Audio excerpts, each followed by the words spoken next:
د پرلط نن یوویشتمه ورځ دو چې په دغه سړک کې په دا سخت حالات کې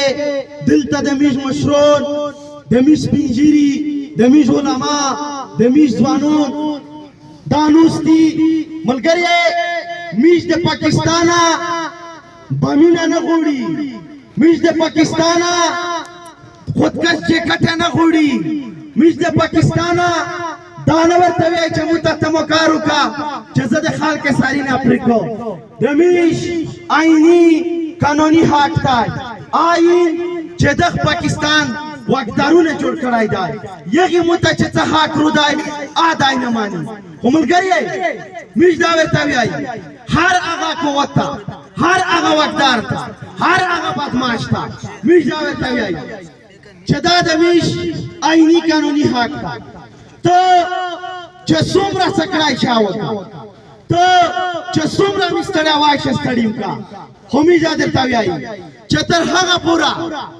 د میش مزاحمت د میش مبارزه دا ورونه وي چې څو پوره دا ریاست دغه واکدارون دا میش مجبور کړي نه وي چې دی د میش مطالبې ومني او ملګری زه ټول پښتانه په نداشه که څوک د وطن خبره کو د انګور اډې مشر نه داس دی که څوک د وطن خبره کو د انګور اډې د عالم نه داس دا که څوک د وطن خبره کو د انګور اډې د څو نه داس دا مش په دا خبره مش په دا خبره فخر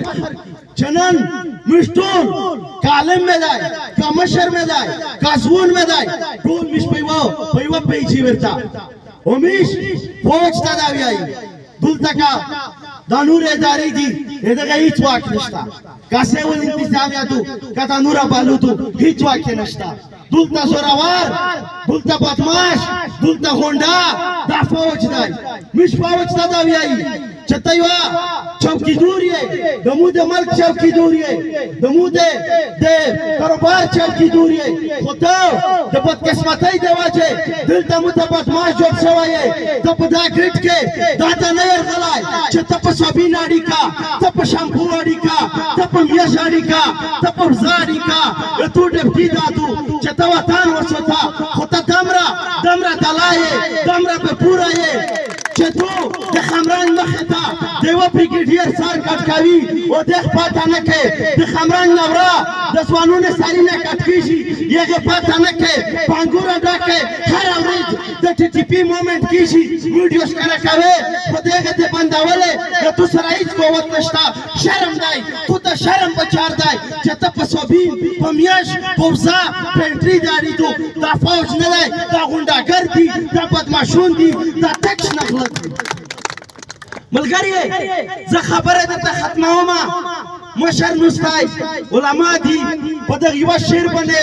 چې لا خو د ژوند په هر سنګر کې مورچه زن یم درته لا خو د ژوند په هر سنګر کې مورچه زن یم درته لا مې نه توره تیکه کړې نه مې ډالۍ ښې دی ډېره مننه ډېره شکر